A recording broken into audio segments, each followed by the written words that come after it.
Hi everyone, Raif Derrazi here, and today I'm excited to have a conversation with our very special guest, Gail Broder, to explore one of the promising frontiers in the search for an HIV cure, broadly neutralizing antibodies, or bnAbs. Last year, I attended USCHA, or the United States Conference on HIV/AIDS, in New Orleans, let me say that correctly, and one of the sessions I attended was on bnAbs, and Gail Broder had an incredible presentation explaining what they are and how they work. It was the best explanation I've seen, and Gail was gracious enough to agree to also share a presentation with you all as well. I think this is fantastic, and as we continue to uncover and share advancements in HIV cure research, namely those that involve bnAbs, you will all have a better understanding of the science. But first, a brief introduction. Gail Broder joined the NIAID-funded, or National Institute of Allergy and Infectious Diseases-funded HIV Vaccine Trials Network, also known as HVTN, based at the Fred Hutchinson Cancer Center in 2003, and serves as the Associate Director of the Social and Behavioral Science and Community Engagement Unit. Gail works with and supports educators and community members at HIV vaccine trial sites around the globe as they educate communities and raise awareness about biomedical HIV prevention and recruit participants into preventive HIV vaccine and monoclonal antibody trials, as well as TB vaccine trials. She is a regular presenter on the community engagement work conducted by the HVTN and has authored and co-authored over 30 posters and papers published in major medical journals and presented at scientific conferences. She leads HVTN efforts to improve the use of accessible and gender-inclusive language in informed consent and related study materials. She obtained her master's degree in health science with emphasis in health education from Washington University in St. Louis. Gail, it's a pleasure to have you on. How are you today? I'm good. Thank you so much. Thank you. It's always, my bio always makes me feel old. I do this work because it's fun. That's awesome. That's great to hear. Yeah, a lot of people don't realize like the passion that so many people have with the type of work that they do in this space. Indeed, indeed. Well, I will start with a general question I like to ask all my guests, which is what is your assessment of the current state of the global HIV/AIDS epidemic? Oh, every day feels like we bump into some new, I don't know even what to call them anymore, hurdle, barrier. It feels like, we're bumping up against things that we thought we had already addressed and put behind us. And that's really frustrating. Even hearing in my bio that, I am really proud of the work that we've done to use gender inclusive language and to improve inclusivity broadly. And, a lot of that work we're not really able to speak about in appropriate terminology anymore. So it's definitely a frustration that politics are getting in the way of science. Um, and I think, one of the things that gets lost in the conversation is that people feel like, um, we have the whole cancel culture now, right? And nobody ever feels comfortable to say, well, wait, I learned something new, and so my opinion has changed. And I think that that's one of the things about working in science that makes all of this so frustrating, is that science is not one thing that is a fact that will always be a fact, right? Science is about the accumulation of knowledge. And as we learn new things, our understanding grows, our perceptions change. So it continues to evolve, it continues to expand. And that's not really in harmony with a lot of the political commentary that we hear these days. So I think it's a really good sort of check of ourselves that, if you think you're against something, are you really against it because of what you know today? Or could you be swayed if you learn something new, if your understanding grows and evolves, could you maybe support it tomorrow with that enhanced understanding? And I think it's something we all need to be aware of and kind of checking ourselves continuously.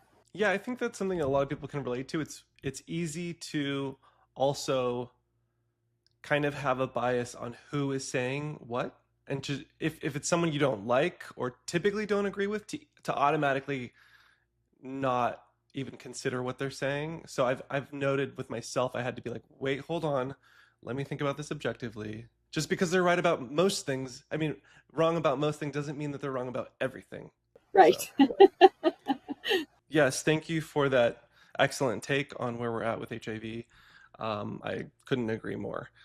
Well, to jump into your fantastic presentation, I'll let you take the lead and guide us through. Sure, I'm happy to. And it's interesting. You started by noting that, one of your interests is in the area of bnAbs in the cure research agenda, and I certainly follow that closely as well.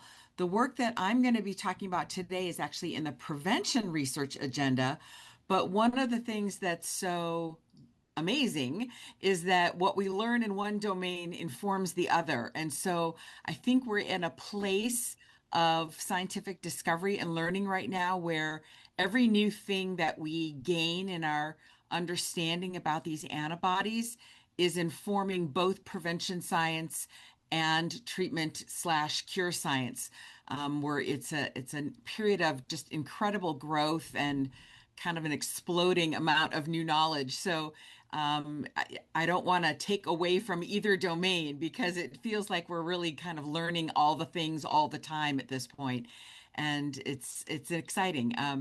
The work that I've been most closely involved with has been with our partners at the HIV Prevention Trials Network, but I am currently on one study that's a collaboration with the ACTG network as well, looking at a combination of antibodies in more of a sort of classic cure sort of a study design. Unfortunately, that study did not show that the antibodies were having an effect on participants' viral load or control. So the study was halted early, and we're just now continuing to follow the people that were in the study. But again, it's every little step we learn along the way. We don't want to suggest that they're just because we had one combination that didn't work that the whole thing's a bust. As I'll talk more about as we advance into this a little further. So let's see if the slides will advance correctly. There we go. So I never want to assume that people know some of the foundational information. So just to really start from the basics, how do people fight illness? And one of the ways that we do that is by using antibodies. And so these are a protein that are created naturally by our human body. They are part of our immune system. They are made by one of our types of white blood cells called B cells. And they're specific for every different kind of thing we might ever get exposed to throughout our lifetime. So we've got antibodies against the flu we had 5 years ago, and the cold we had last month, and the chicken pox we had as a child, right? Every new thing that we are ever exposed to in our lifetime, we're creating new antibodies specific to that thing. But they can also be made in a laboratory, and those are the specific kind of antibodies that I'm going to be elaborating about today. So, as I mentioned, antibodies are made by our B cells, part of our white blood cells, and they're shaped like the letter Y, as I'm showing in this little cartoon sketch here. And the way that I think about them is that at one end of the antibody, there's sort of like two arms to grab onto things. And then at the other end, there's kind of a foot that grabs onto things as well. And those two arms at the top end are what grabs onto a virus or bacteria that enters our body. And then once it binds on and it's latched to hold, it uses the foot end to pull that virus or bacteria into the other structures that can help clear that invading germ out of our body. So it's one of the things that's really cool about antibodies is that they have memory. And so they last a long time, and they're going to remember that illness that we had years ago just as well as they remember that illness we had last week. They hang out, which is a real strength. And so antibodies can work in three ways. And what's cool is that they all are sort of happening simultaneously and without interfering, like one function doesn't interfere with another function. So one of those functions is neutralization. And so I think about this as the sort of attaching and blocking idea, where that antibody uses those top arms to attach onto an antigen, which is anything that is foreign to our body. And then by attaching on, it's able to block that antigen, that germ, from being able to get into our cells and cause any damage. Another idea is this clearing the germ out of our body, and that's opsonization. And one of the ways that the metaphors that we use to describe this is that it's like buttering the toast. So that germ or that, it's kind of boring by itself, doesn't look like anything exciting. But, if you think of it like a piece of toast, well, if you put some butter on it or some honey or some jam, now all of a sudden that toast is looking a little more interesting. It got a little more tasty. So if you're your immune system and you see that germ and it's got the antibody attached onto it, that just made it more interesting to the rest of the immune system. So it's going to prompt the immune system to react, and the opsonization function then uses that foot end, or the heavy chain as it's labeled here, to pull that invading thing into the different kinds of structures that can help to break it down and clear it out of the body. And then the third idea is sensitization. And I sort of think of this one like the old gangster movies. And we all remember, if you've ever seen a movie that had any kind of gangsters or bad guys, they needed a lookout. And every hitman was only as good as his lookout, to alert him to trouble coming or the arrival of law enforcement or whatever. So in that way, antibodies are like a red flag in the immune system. So when they attach onto a virus or a bacteria, they're literally kind of going, yoo-hoo, pay attention over here, look at this one. And they're acting like that lookout for the rest of our immune system. So all of these things can be happening simultaneously, and the antibodies can really be helping all of the different parts of our immune system work to their best capabilities. So one of the other things that's really interesting to think about is how big is an antibody? I've tried to show some comparisons here that might help put it into context. So antibodies are kind of huge, scientifically speaking. And we're looking on the right side of the screen at the full crystal structure of an antibody, and then I've kind of zoomed in on the left. And by comparison, you can see one molecule of aspirin, and then down at the bottom left, one molecule of cabotegravir, so a drug that can be used both for treatment and prevention. And so by comparison, in that zoomed in bit, I've tried to make sure everything is at the same scale in this sketch. You can see I can't even fit the whole antibody in the same frame as showing a molecule of aspirin or a molecule of cabotegravir. So by comparison, the antibodies are really these kind of giant structures. And to me, the way that I think about that is, if you've, and especially now, for folks in the Northeast where it has been so miserably cold for so long and everybody's bundled up and we're all wearing our puffy coats and long underwear and gloves and mittens and hats and scarves, it's like trying to put your house key in the lock if somebody has, put a mitten over top of your house key, right? You can't get the key in the lock because it's covered up by this giant structure that gets in the way. And that's really what an antibody is doing. It's taking advantage of the size of the molecule to really interfere with how that molecule would ordinarily attach to the structures in our body. So kind of a cool concept, I think. Yeah, I remember that graphic and just being kind of wowed by how tricky it Yeah. is. Yeah. I mean, and granted, all of this is still microscopic, but Yeah. kind of nifty, kind of nifty. So one of the things, we're talking about this as though it's a new idea, but in fact, we've been using antibodies to prevent and treat infections for a long time, over 100 years. So as far back as 1890, we have examples of using antibodies to treat a whole range of diseases. And I've listed those in the turquoise box in the center of the slide, just to give you some examples. So, really all different kinds of infections have been addressed with using antibodies. But then starting in the early 90s is when we first had scientists reporting the discoveries of these broadly neutralizing antibodies, or bnAbs for short. And they were first identified in people who had been living with HIV for a long time, like more than 10 to 15 years.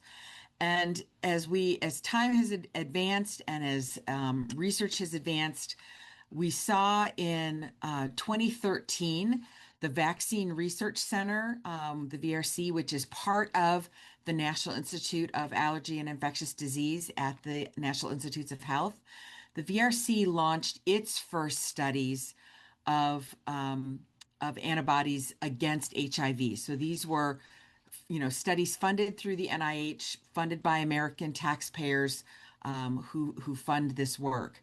And following that effort, we saw a range of studies done in the HV10 and HP10 and working together to look at a variety of kinds of questions. I'm going to show more about that in a minute.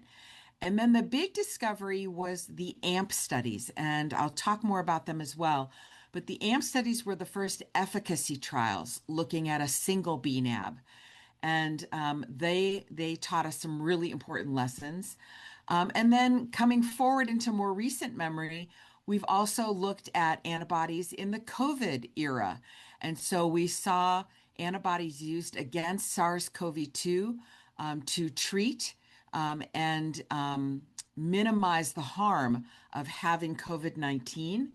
And so just as a, kind of a fun fact, over 20 tons of antibodies were produced just for treatment of COVID during the pandemic. So, millions of people benefited from this expertise.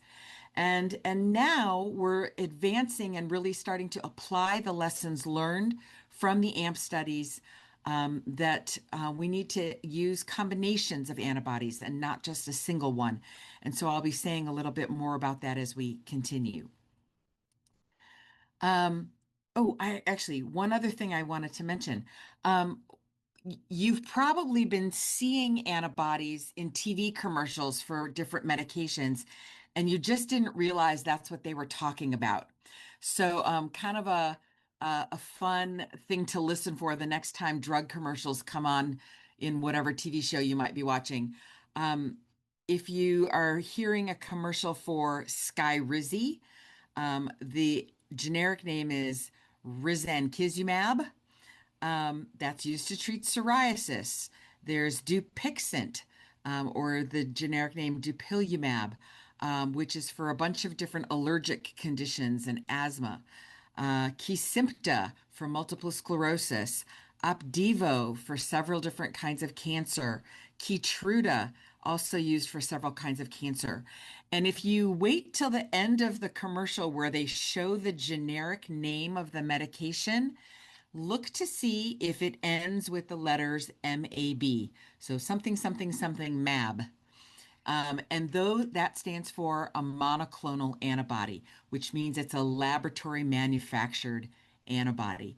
And I'll show you more in a minute about what these different terms mean. But you've probably been seeing these advertised and you just never realized it. They often get called biologics.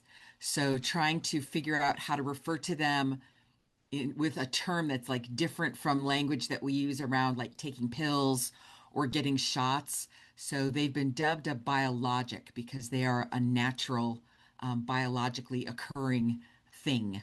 So kind of a, being a more informed consumer as we watch TV. I think we've all heard the term monoclonal antibody now after Yeah. COVID too.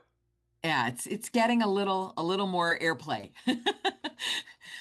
So as we think about these antibodies that are being used in the HIV research space, One of the things that I find helpful to think about is that this is something everybody makes. All of human beings make antibodies in response to the different kinds of things we get exposed to. So if you've ever been exposed to any sort of thing that can cause an infection, whether it's a bacteria, a virus, we all make antibodies that neutralize, but not all antibodies are created equal. And that's really what we're talking about here. So most of us make antibodies that are more like the boxer shown on the left. He's really skilled, he's really fit, he's really accomplished, in great condition, but he's only able to fight back against one opponent at a time. And so for most of us, that means that, for example, like the flu, where a different strain of the flu is circulating every year, and that's why we have to get different flu shots every year, right? We probably only have antibodies against the strain of flu that we were last exposed to. So maybe that was a year ago, maybe that's been this winter. So very, very targeted, very specific to that one strain that your body has seen, has encountered. But what we're talking about with these broadly neutralizing antibodies is more like thinking about our superheroes, the Marvel and DC Comics folks, Superman as an example. And they are able to respond to all the different strains, all the variety, all the diversity that comes through with any particular kind of germ. And that's what's so exciting. So these are a lot stronger in their ability to recognize all the different kinds of strains and variations that might exist with any particular illness. So again, just a little bit of terminology, and I'm a word nerd. So for me, this is the piece that kind of helps my brain break it down. So the first way to think about it is the noun. What's the thing? So the thing is a monoclonal antibody. And if you break down that big word, mono means one, and clone means making a copy. When you clone something, you copy it. So a monoclonal antibody is one single antibody that has been copied bazillions of times. And we do that in a laboratory using the same kinds of techniques that we use to make medications. So if you've ever, had taken a pill, obviously it's made of lots of little particles. Or if you've taken a capsule and you could probably hear little beads rattling around inside the capsule, right? All of those same kinds of processes that we use to copy the components and make medication is the same kind of techniques that we're using to copy one antibody and make lots and lots and lots of copies of it. So then, now that we know what the thing is, what does it do? What's its function? And that's the verb. And so the verb is that it's a bnAb. It is an antibody whose function is to neutralize or block a lot of the different global strains of HIV. And that means that it's broad, it has breadth, and is able to recognize all these different strains.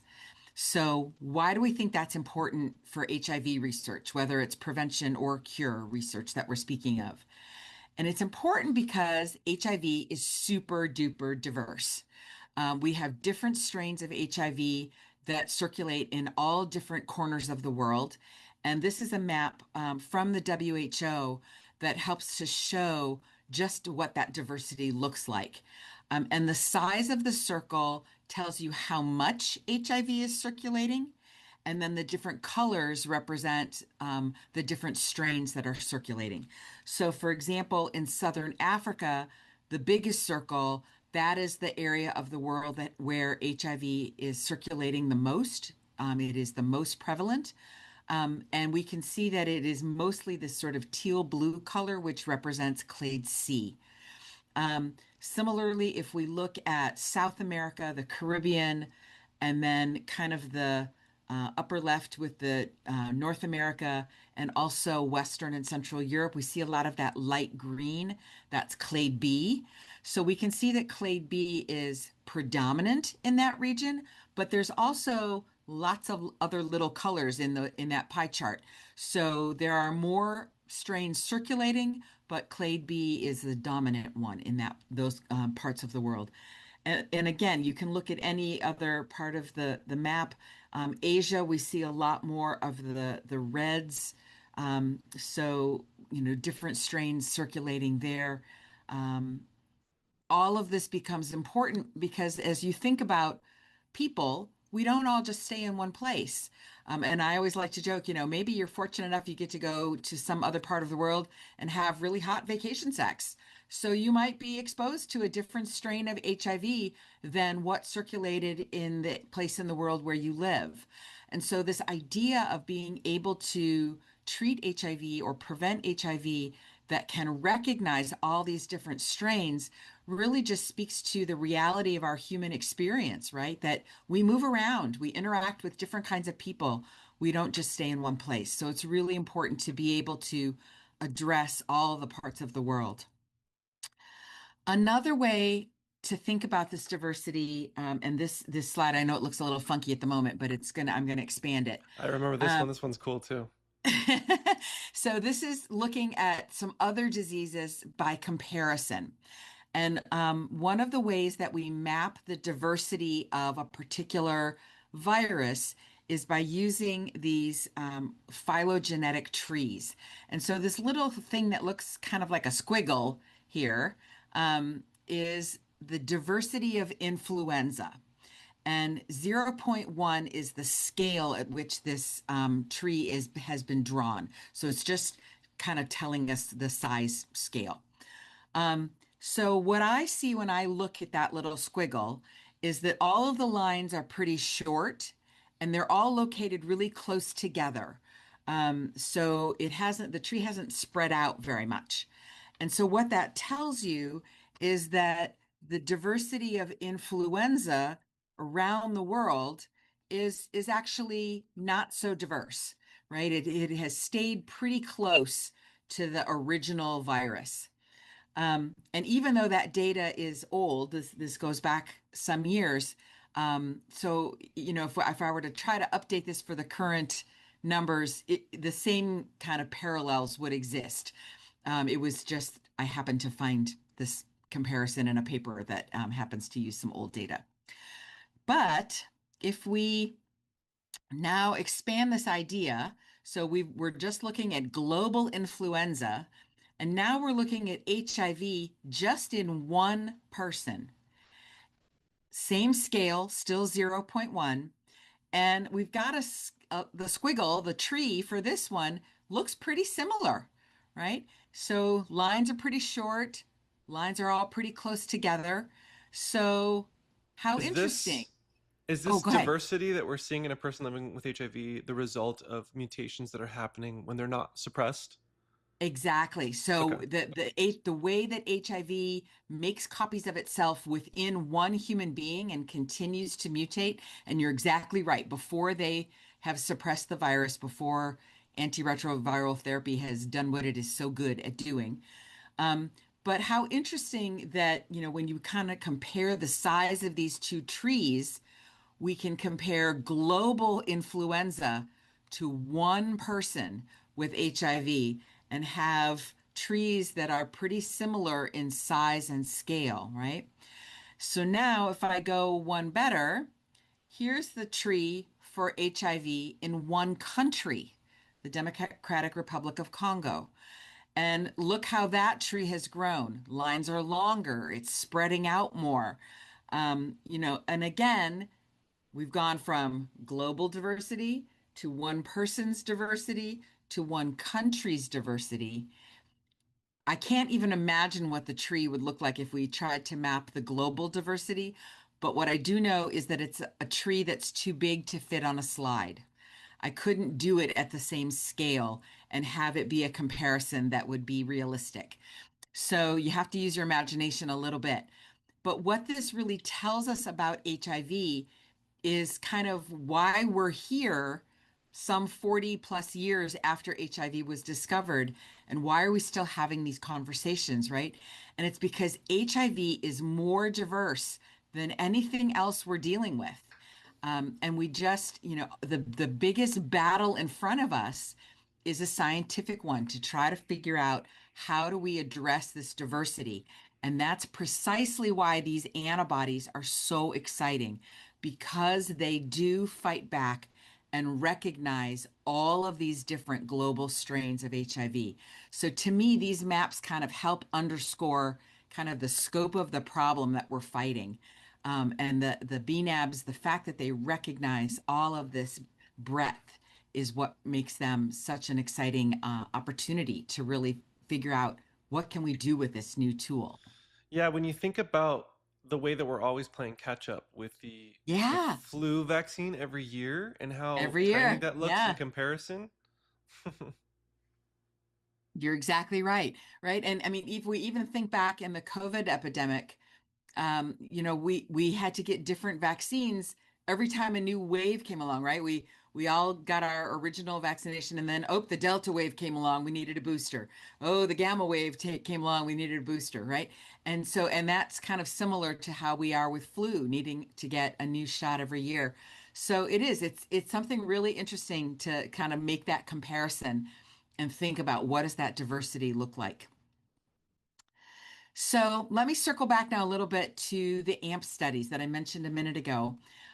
These were the first efficacy trials done of a broadly neutralizing antibody. We did two sister studies.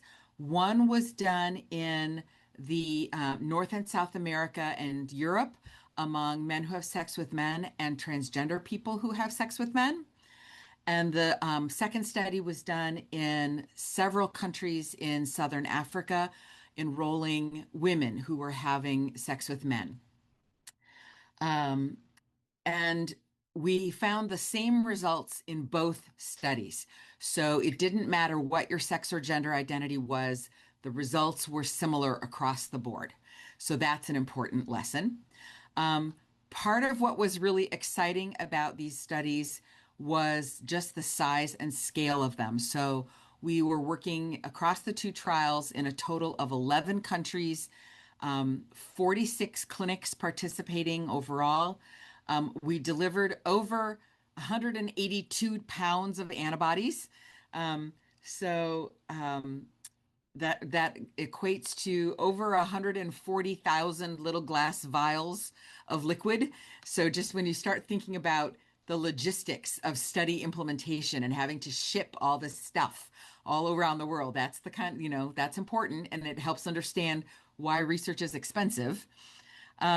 But a key thing here, we enrolled 4,625 human beings across the two studies. We had retention of 95%, which is extraordinary. Most studies seek to have at least 90%. So we were well above that. That was over 97,000 study visits, and our adherence was 99%. So 99% of the planned administrations of antibodies happened, which is over 41,000 IV infusions. Just amazing. So, just from a logistics standpoint, this study taught us some really valuable lessons about how to roll out large scale efficacy trials. And then what does the actual study data show? So these studies were testing one single antibody named VRC01 that was discovered at the NIAID Vaccine Research Center. And what we saw in these two trials was that the majority of people had no side effects at all. Roughly 75 or so percent of people, zero side effects. So that's great. Amongst that, maybe a fourth or so of people who did have a side effect of some kind, what we saw was that the rates were about the same for reporting side effects, whether you were in a group that was getting the antibody at either dose or whether you were getting the placebo. So, what that tells us is that the side effects are more about the fact that people got an IV infusion. It wasn't so much about what was in the bag of fluid. It was just our body reacting to getting poked with a needle. Something is foreign, it's going in our vein, and our body is reacting to like, hey, you poked me. So I as a South African colleague of mine says, we have insulted the body. We have poked it with a sharp object. And so we can expect that the body to go, hey, what are you doing? And have some sort of reaction, right? And that's really what we saw. For most people, the kinds of things that were being reported were what we call reactions right at the injection site. So the place where the needle went into your arm might have had some pain or tenderness, maybe a little redness around the place where the needle broke through the skin. For some people, they felt a little nauseated, an upset stomach a little bit. Some people had a low fever, and some people felt a headache. But for everybody, these were things that went away on their own within 24 hours. Beyond maybe taking some Tylenol for a headache or some Pepto-Bismol for an upset stomach, that was the only kinds of things people were experiencing. So nothing that lasted, nothing that got, any sort of severity of any kind, all things that kind of came and went within a day. And why do we think that is? Why do we think that the side effects are so limited? And the reason that we think that that's true is because this is an antibody that is a normal structure made by human beings to fight something external to the human body. So for example, all of those drugs I mentioned a minute ago that are bnAbs against cancer or allergy things or multiple sclerosis and so forth, those are all things where the antibody is treating our own cells, our own self, different kinds of autoimmune conditions or, cell growth that is abnormal, which is cancer, right? So the difference between an antibody that's designed to fight self versus an antibody that's designed to fight other. And so because we're mimicking the normal biology, we want antibodies to fight off a foreign thing. That's ordinary. That's the way they're supposed to work. That's, we think, why the side effects are so low, is because what we're seeing is sort of the normal biology play out. So that's promising. And it really has been seen in all of the other studies that we've done, even, the smaller phase 1 trials, the same way. So how do these antibodies actually function in terms of, attaching on and so forth? So we know that HIV is a virion that has these spikes that stick out from the surface, like shown on the left. And those spikes are kind of, we refer to them as a trimer. They have kind of 3 prongs attached together, a 3-faceted spike, if you will. And so the antibodies attach onto different features of that 3-faceted spike. So I've shown the names here on the left. They're known as the CD4 binding site, which is where ordinarily HIV would attach onto our CD4 T cells. So it's sort of the prime location for where HIV would ordinarily want to attach on to our body. There's also the V1, V2 loop. This is an area that interacts with the different kinds of receptors on our cells. So if we're able to block the V1, V2 loop, it can help to prevent HIV from being able to get into the cell through its receptors. And then the V3 loop, which is part of the process for how HIV makes copies of itself once it gets inside the cell. So again, if we're able to cover that up and block it, we're going to be able to prevent HIV from being able to replicate inside our cell. So what I'm showing on the right is 3 of the antibodies that we're studying right now, and there's more than 3, but I just wanted to use these as kind of an example to give you a sense of the work. So the combinations that we're looking at now are to put together antibodies that attach at these different places so that we can try to cover up and block as many of these different spots as we possibly can and interrupt HIV from doing its thing. to the best of our ability. And so this is just, an example from one study, but there's lots of other antibodies as well. I just wanted to show these as an example. So as we talked about, HIV, these bnAbs against HIV recognize all of the different strains. So if we were to look at them individually, what would we see? So this first one, PGDM 1400 LS, here's all of our little HIV virions. It comes along and it has about 60% global coverage. And as shown by the virions that go gray, so we've neutralized them. We're able to block and protect against about 60% of the global strains. The second one, PGT 121414LS. None of these names are sexy. I apologize. They're just a bunch of alphabet soup to most of us. PGT 121414LS blocks about 44% of global strains. VRC 07523LS works against about 96% of global strains. And so if we put them all together as a combination, what do we see? We see that they're actually able to block everything. So again, where VRC01 was only partially, and I forgot to say this earlier. I can't believe I left out the headline of the AMP study. The AMP study showed us that one bnAb by itself was not protective.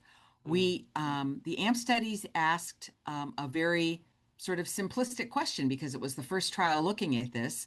So our study question was very simple, yes or no answer. Does this one antibody protect against HIV? And the answer was no. But what we looked at as we started to really get into the weeds and analyzing all of the data, we realized that if we had known to ask a more subtle, a more nuanced research question, we would have gotten a different result. So if we had said, if the question had been, can this antibody protect against any HIV, then the answer would have been yes. Because what we discovered is that these different strains of HIV that circulate have sensitivity to different antibodies. And so in the same way that your doctor might prescribe you one antibiotic if you have an ear infection, and a different antibiotic if you have a urinary tract infection, and a different antibiotic if you have syphilis, right? Different germs and are sensitive to different medications.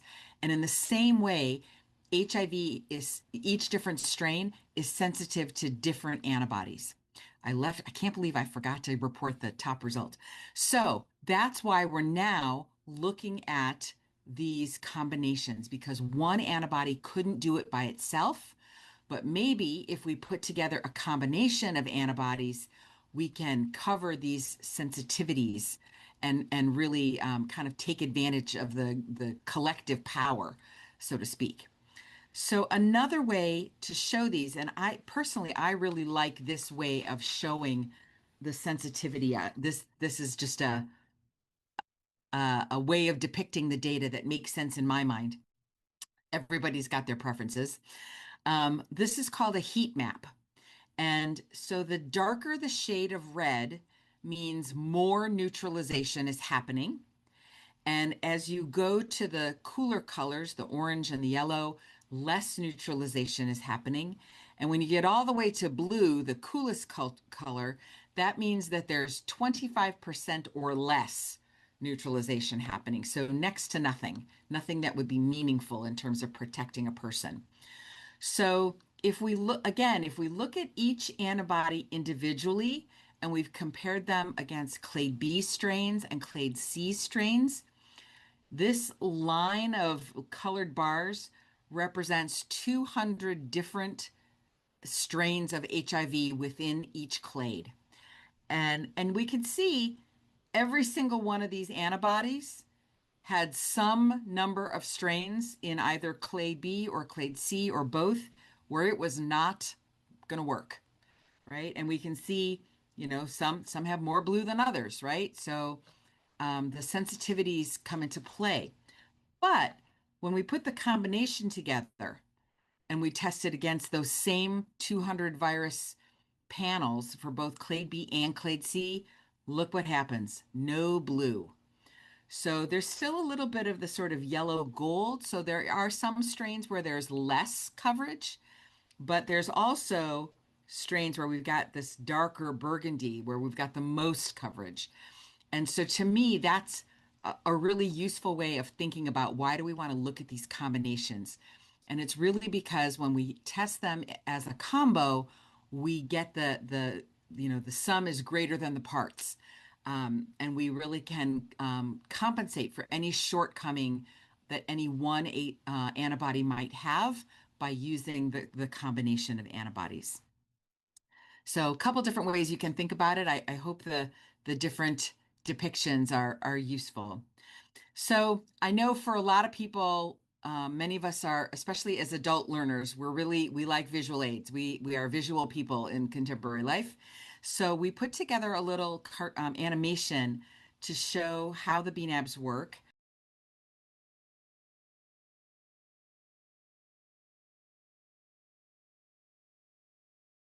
Neutralize HIV variants, shown here in various colors, by preventing them from attaching to human cells. These 3 antibodies are being used in current HVTN-HPTN studies and have been identified as the combination to take forward into future studies. HIV has protein spikes on its surface, and antibodies can attach to different facets of these spikes.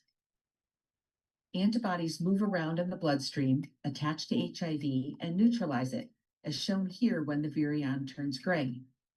And they block HIV from being able to attach to human cells. Researchers believe that giving combinations of bnAbs increases the likelihood that more strains of HIV will be blocked. Thanks for watching. So that really gives you kind of when you put it in motion, it starts to make sense, right? These antibodies are floating around in our bloodstream.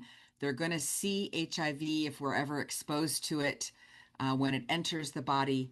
And by attaching on and covering up those different parts of the spike, we are able to neutralize it and block it from being able to get inside our cells and cause any damage. So as we think about, how are we going to maybe use these antibodies, whether it's for prevention, for cures, we have to kind of compare it to the methods of treatment and prevention that we have now. So we think about bnAbs as compared to vaccines as one comparison. bnAbs would be considered passive immunization, and vaccines are considered active immunization. And so what do I mean by that? A vaccine actually stimulates the body to create this response and to sort of become the factory that can make lots and lots and lots of antibodies. In the case of bnAbs, we're skipping that step. We're just going to give you the finished product, but it means that our immune system doesn't learn how to make that bnAb naturally. So people would need to come in and get repeated administration of bnAbs over time. With a vaccine and our body learning how to make this response, we need a little bit of time for that to happen. So usually after getting a vaccine, we need a minimum of 2 to 3 weeks to really start to have antibodies at full strength. And if you think about vaccines that you've gotten where you maybe needed to wait a month in between doses or 2 months in between doses, that was what was happening, as we were letting those immune responses develop after getting the shot. So an advantage to bnAbs is that we don't have that time delay. Since we're already going to give you the finished product at full strength, it's ready to go right away. As soon as you get that infusion, it's ready to go to work. But the difference is that when your body learns how to make that response, the protection can last sometimes for years. And in the case of bnAbs, where you're getting an infusion, that learning isn't happening. So that means that the protection is only lasting for a shorter period of time, and people would have to come back and get repeated administrations. What we have seen in the past in other diseases is that sometimes vaccines are able to learn how to create a broader response.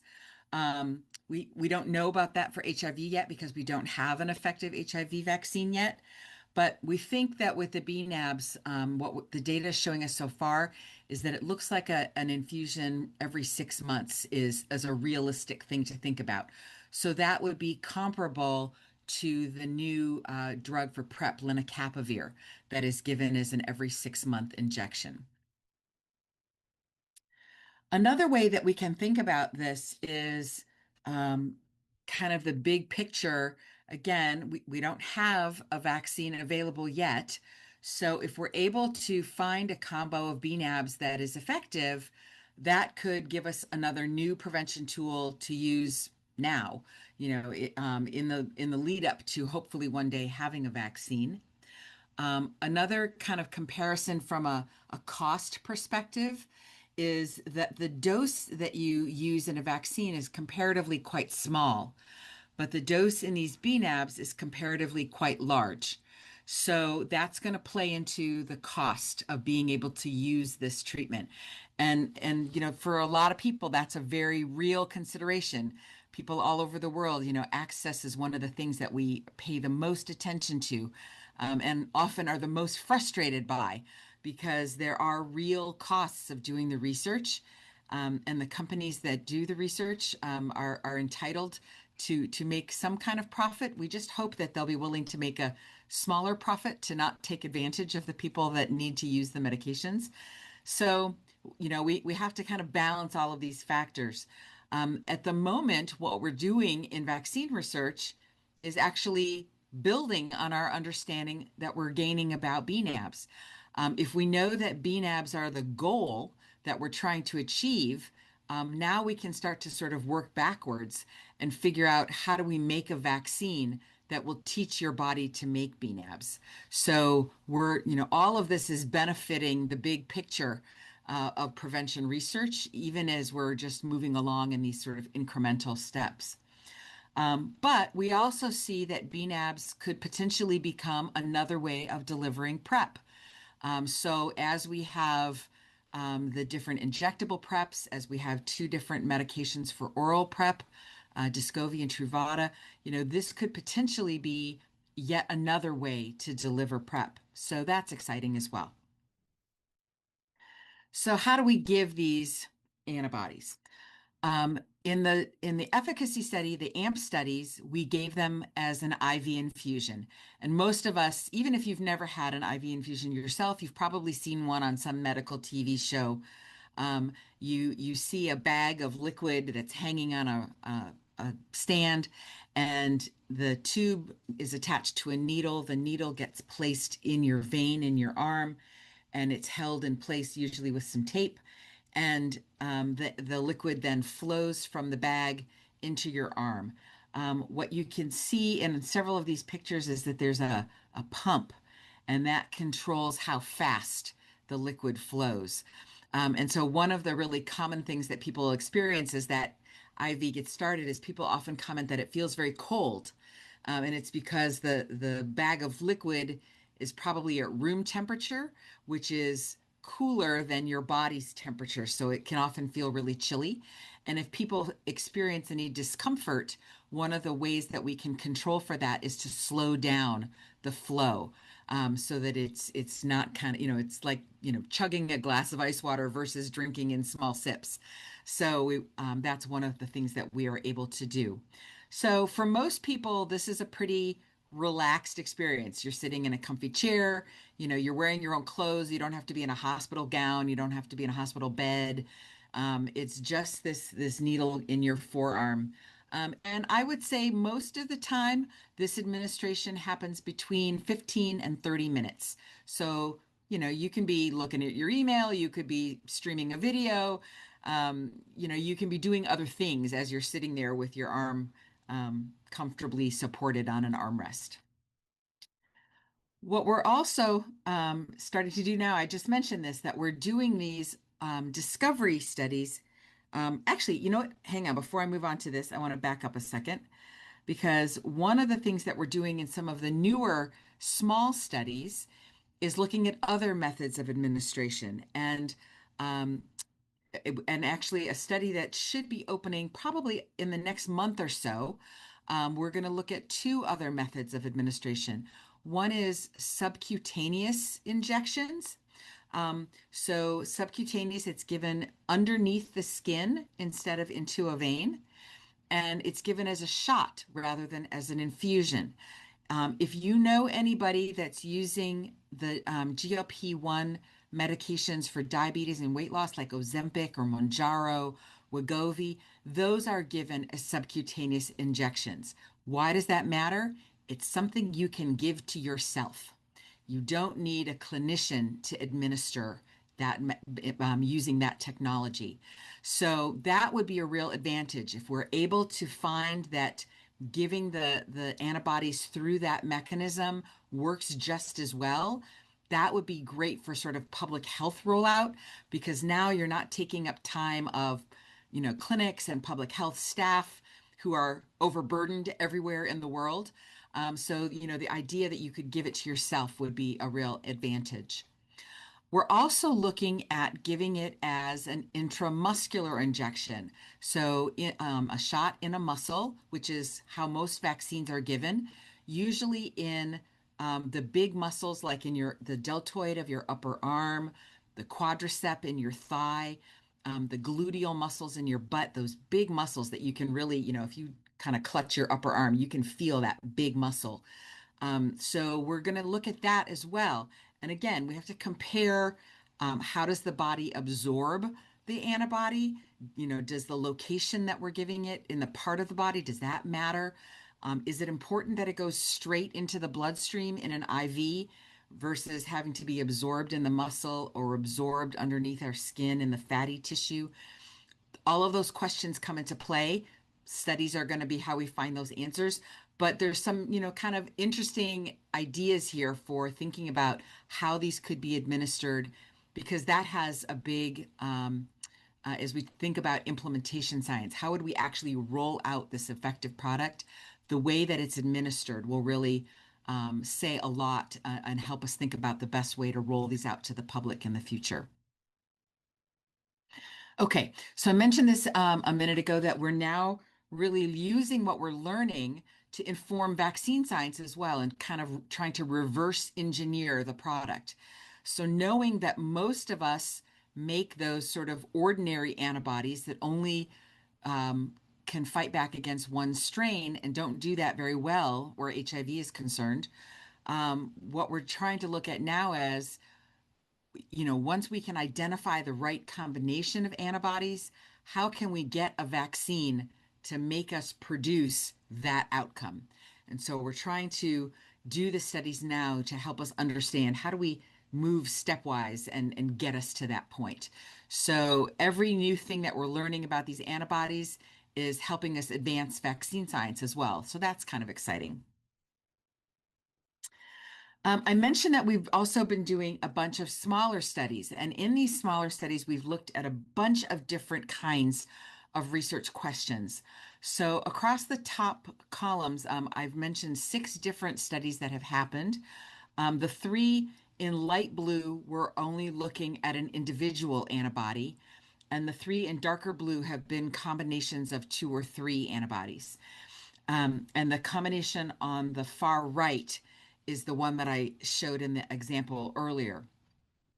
So what we've seen, and I like being able to show all this green. Green is good. Green means go, keeps us moving forward. All of these are favorable results. So we've been able to see in all of the studies, the bnAbs have a great safety profile. Hardly any side effects, only very mild ones when they do happen. We've seen that they can be given every 6 months, and that they maintain their ability to neutralize at 6 months, just like they did on day 1. So that's great. We've seen that there's no interference. So when we're using these combinations, one of the concerns is, does antibody A get in the way of antibody B or antibody C? Or, are they kind of, causing problems for each other?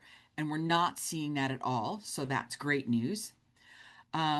We have seen that our models to predict how long a bnAb can last and how long the neutralizing activity lasts, they work.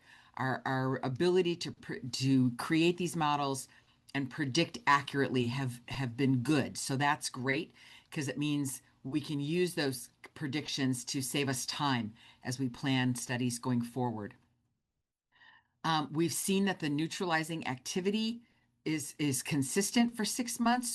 So for right now, that's great news. You know, we would be talking about people needing to get an infusion twice a year, similar to what we're seeing with the lenacapavir for PrEP. Were our neutralization predictions accurate? You know, when we said we think it'll last 6 months, did that actually come to pass? Yes. So again, our ability to model this and make these predictions is looking good. And then this last one is really important. And it looks funny because all of a sudden all the answers say no, but I've still colored that in green is a good thing. And the reason is what we're asking here is, does the body react negatively to these antibodies? Does it make antibodies against the antibodies that were made in the lab? If that were to happen, that would be a bad thing. We would have to shut it down. So what we have seen across the board is no, the human body recognizes that these lab-made antibodies are copied from naturally occurring antibodies, and so they're treating them as self, and they're not making antibodies to fight back against them. So that's great news. So all along, you know, whether we've been looking at one antibody, whether we've been looking at combinations, all of the data for all of these different research questions has been really promising, and tells us that we're really, you know, on the right track and should keep moving forward. So then we start to think about questions like, well, but we've got these great PrEP drugs, and you know, we've got these great HIV treatment medications for people living with HIV. So why are we spending time looking for more? Why do we need more? And you know, if we've already got this rich landscape. And the answer is because the epidemic shows that we're still not successful.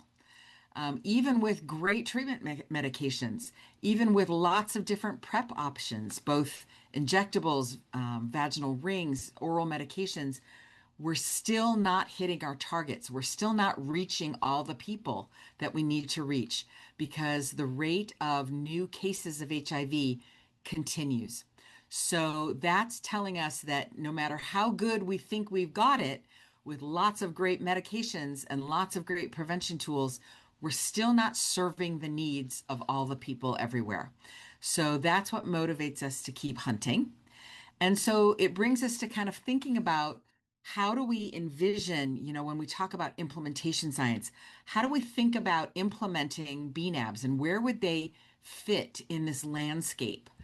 So one way that we think about it is for protecting newborns or even infants that are, you know, in utero or being born, because those are all times when HIV transmission can occur. And this is one of the places that we still struggle. Not all people who are pregnant are able to access the medications that they need to prevent transmission to their baby.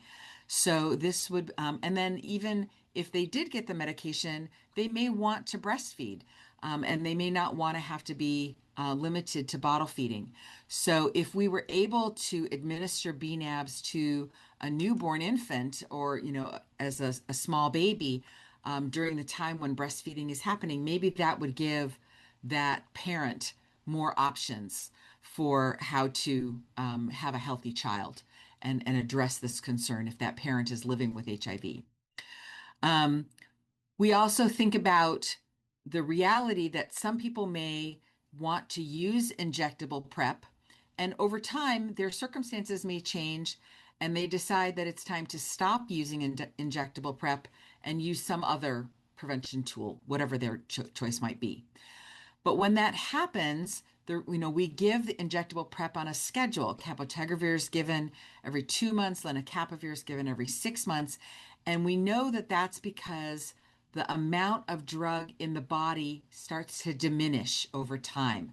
And as the drug lessens, that means that there's not enough drug to give you that prevention coverage.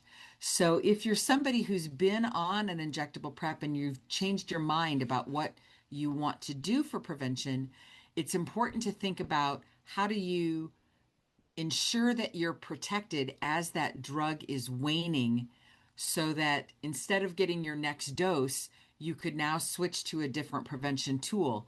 Well, maybe what you do is you get a bnAb infusion in addition to your lenacapavir or your cabotegravir, so that as that dosage diminishes of the PrEP drug, the bnAb helps to give you some extra cushion and extra coverage as you're changing your regimen in whatever way you've chosen to do. So that's a thought. Thinking about how it might work in combination with vaccines. We know that lots of the vaccines that are being tested have to be given in multiple doses spaced out over some period of time. And currently we're seeing in our studies that that time period might be 6 months to a year. We have some studies that go even longer. So if your body isn't fully protected yet from the vaccine because you haven't gotten all of the injections in the series, maybe you could use a bnAb at the same time to give you that extra coverage and extra protection while you're getting your series of shots. At the end, once you've gotten all your shots, then you could drop the bnAb, but you would have had that coverage throughout the period of time when you were getting your vaccine series. So a kind of a combo prevention idea. Similarly, using bnAbs in combination with any of the other prevention tools. So we know that condoms aren't perfect. Some people do a great job of using condoms every single time. They've never had a condom break because they've stored them at the proper temperature and so on. But condom accidents happen. That's a reality of life. So, thinking about using a bnAb in addition to condoms, or with a vaginal ring that only has moderate efficacy and has to be replaced every month. Maybe if you were using a bnAb as well, it could give you a little bit of wiggle room. So if you didn't replace the vaginal ring exactly every 28 days, you would still be covered, have coverage. Or if your pharmacy was out of stock and you weren't able to get another vaccine ring, you would still have coverage. So, this idea of combination prevention to help kind of fill the gaps that all of these different prevention options have is another way of thinking about it. And then for some people, there's also the idea that maybe you might just use bnAbs by themselves as another way of delivering PrEP, so to speak. Because we do know not everybody likes taking pills. So Descovy and Truvada might not be the choice for everybody. Not everybody likes getting shots. So lenacapavir and cabotegravir might not be the choice for everybody. We know that some people actually have concerns that are, I don't want to say shallow because I don't think it is shallow, but maybe a little bit more cosmetic. So, for example, cabotegravir and lenacapavir, as long-acting drugs, the way that they work is to sort of give you a depot of the drug. And what that shows up on as your body is some people have kind of a lump where that drug sits. And, I don't want to cast any shade. Some of us are a little more vain than others, and we're a little more worried about our appearance than others. I know, going gray, I had to deal with all of that going gray. We all have our things that we're vain about, right? And so for some people, that lump is not something they're so crazy about. And so, maybe the shots are not a choice for that reason. For other people, maybe, and I'm thinking particularly here about people who are doing body altering kinds of procedures, like some of our people of trans experience and non-binary individuals who may want to change the presentation of their body. So maybe they've had gluteal implants. So, getting a shot in your behind doesn't sound like such a great idea because it might threaten the integrity of the implant that you spent a lot of money to do on purpose, right? So again, these different kinds of considerations that all of us have, we're all vain about different things. But if those are, considerations for any particular individual, that may be a reason that they choose not to use some prevention tool or another. And so for those folks, maybe bnAbs give them a different option that, it's not taking a pill, it's not getting a shot. It's not going to be visible to other people because it doesn't leave a mark on your body. And a So lot for of some people folks, are concerned about toxicity too, especially absolutely. over time, and then also, being able to take supplements and other medications and how that's going to interact. Exactly. How does that interact? Right. So and we've actually heard that feedback. I'm really glad you brought that up, Rafe. We've heard that feedback from people in some of our bnAb studies that they think of this as kind of a more natural option.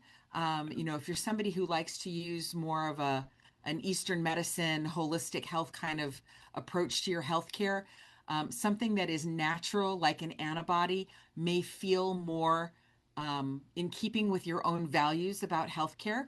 And that's important. It's important for people to have healthcare that feels authentic to their own beliefs. So, And I want to you know, touch on the point that you made about the nodules that you might get yeah, from injections, the current prevention long acting. yeah, Um, in addition, like a lot of people don't want the pill because it's a daily reminder of right. their, and then all of a sudden, if you're getting the injection, yet you have this lump on your body, Body. that Yeah. that could be like a self-stigmatizing kind of reminder too. Absolutely. Absolutely. So all of these things matter. It's our own self-perception.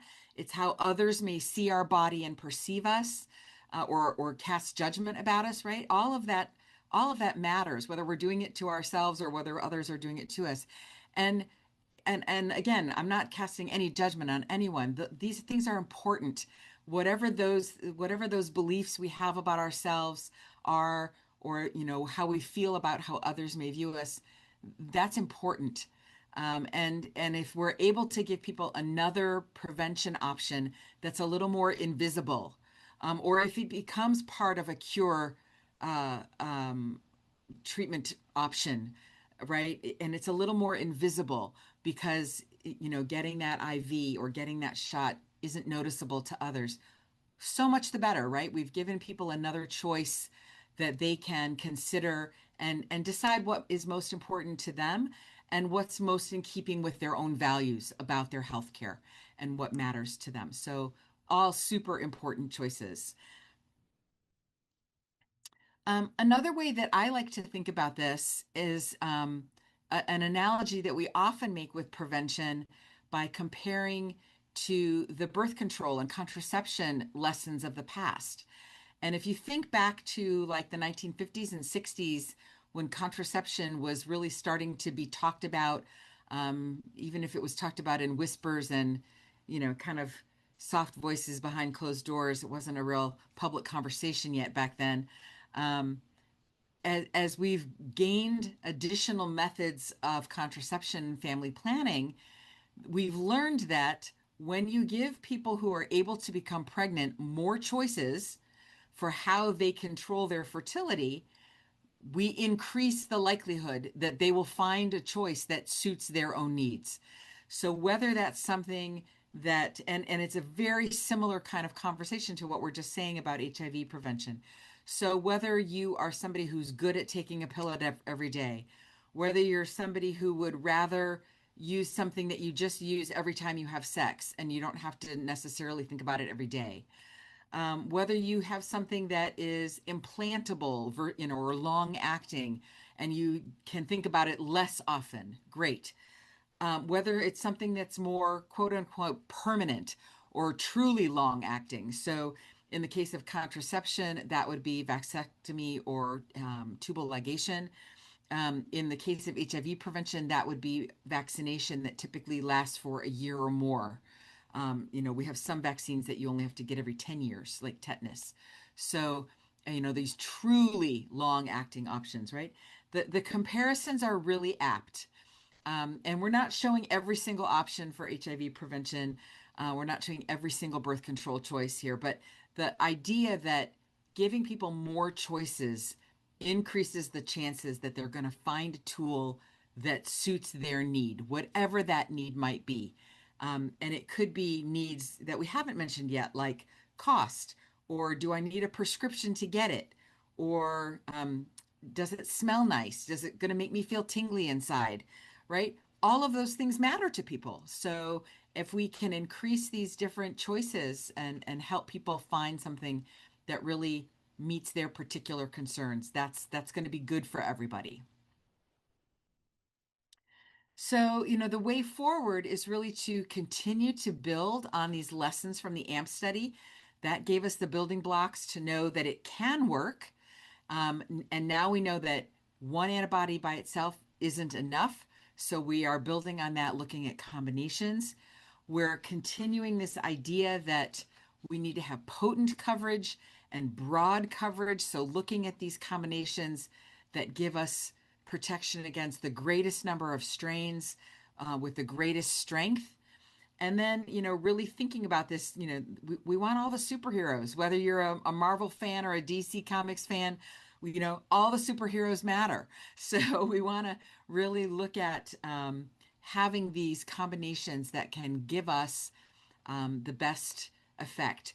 And so we're in preparation stages now for our next set of efficacy trials. And we think we're going to be calling those the combo AMP studies. So where AMP was one antibody, we'll be looking at combo AMP in the future. And I think with that, just the usual kinds of thank yous to the research teams that have made this happen, to my counterparts in the HPTN, all of our study leaders, our graphic designers that help us with pretty pictures and animations. I am lucky if I can draw a stick figure, so I have very genuine appreciation for the graphic design folks. But really, it takes a village, and so it's been such a joy to bring together these teams of people that have so many varied skills, and see how we can really tap into the expertise from so many different disciplines to move this research forward. I'm going to stop sharing just so I can see your face better, Raif, but I'm happy to take additional questions that you may have. Honestly, you answered all the questions that I had noted. That was such a fantastic presentation. I forgot just how great it is. Thank You're you the so much. master of analogy and metaphor, and explaining things in like so many different ways. Like one of those ways is going to resonate with each person. So that's so great. My background is really in health education and specifically education of adult students. And one of the truths is that adults like pictures. We need visual aids, and we need the kinds of metaphors that can compare to our own lived experience. We joke all the time in our vaccine work that one of the most successful metaphors we've ever come up with is that making a vaccine is like making a sandwich. And you need bread, and you need filling, and you need condiments. And in another chat sometime I can share all those details with you. But when you can compare it to something that it's just so much easier. And being able to help people think of, we've all seen a comic book, and whatever the comics are in any culture in the world, right? Whether it's anime in Asia or Marvel and DC in the United States, right? We've all seen comic books, so it's a great way to help us think about it. And that animation really helped bring it all together to see it in action, what it's actually doing. Yeah, for sure. I'll pass that along to our designer, Lisa. She's awesome. I'm sure we'll get some really great feedback in the comments too once this goes live. Oh, good. Well, I look forward to it. And I want to encourage people who watch. I know that you have a great viewership in your audience.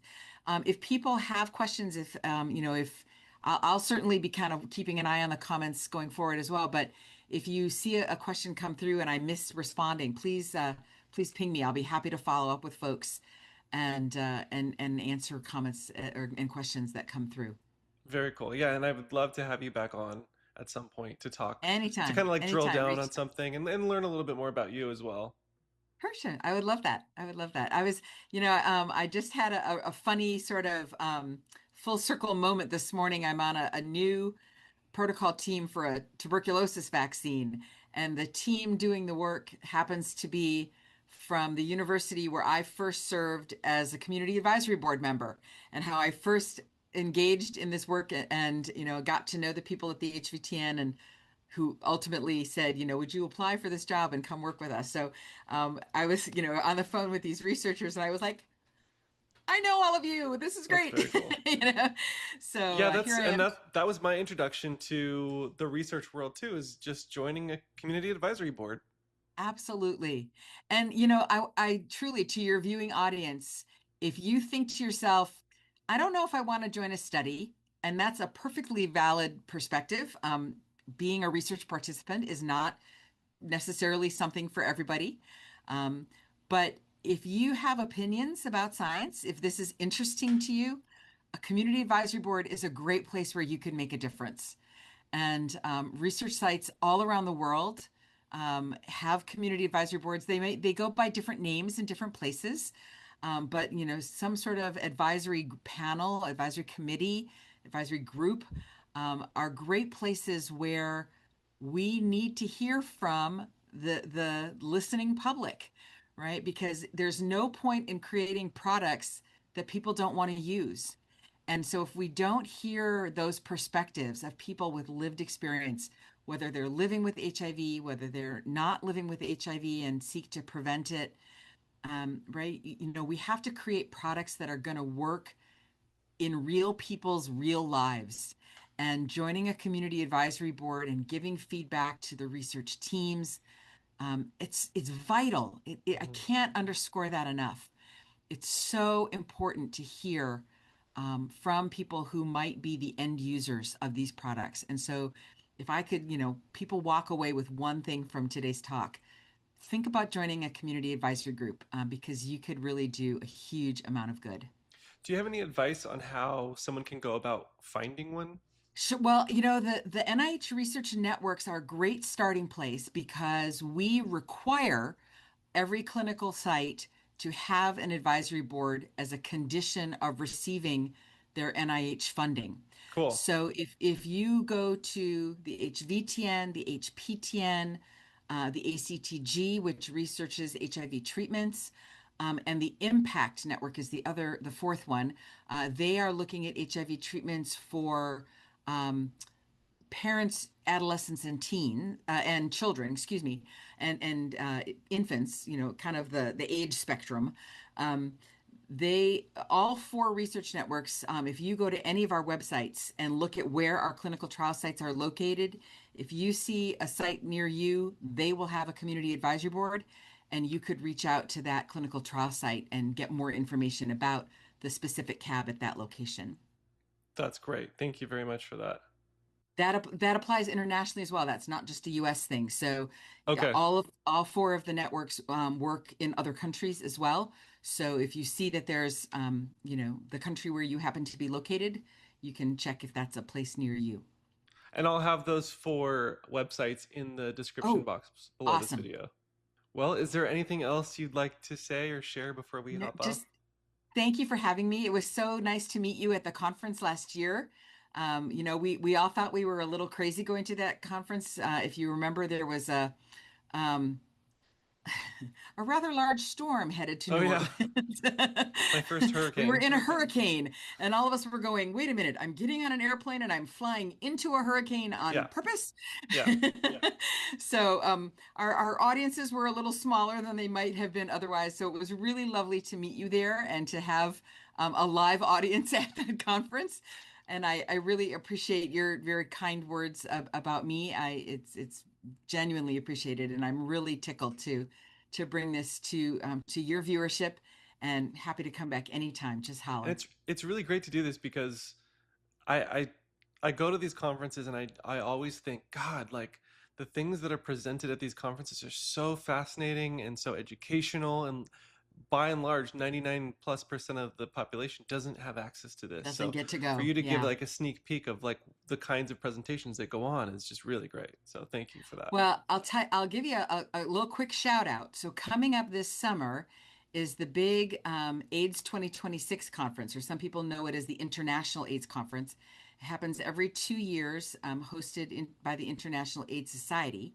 And if any of your viewers happen to be in Rio de Janeiro, which is the site of the conference this year, Rio is our host, there is always a part of that conference called the Global Village. And the Global Village is open to the general public. You don't have to be registered and pay the big fee as to attend the full conference. The Global Village is open to the general public as a way of saying thank you to the city for hosting this big invasion of 20,000 people. We want to make some of the conference accessible to the general public. So if any of your viewers are in Rio, I hope that they'll check out the Global Village in July when that conference comes to Rio. That's such a good point. Yeah. All right, Gail. Thank you so much Thank you, again for Ray. taking the time. Pleasure. Everyone at home, please comment below your thoughts, comments, and questions like she prompted you to do so. Don't forget to like this video, subscribe, hit that bell so you get a notification every time a new video like this comes out. And please share this with anyone who might find value in this content. Those are the best ways that you can help support me and my channel. All right, until next time. Cheers. Thank you, Ray. Why you wanna let me go? Nah, nah.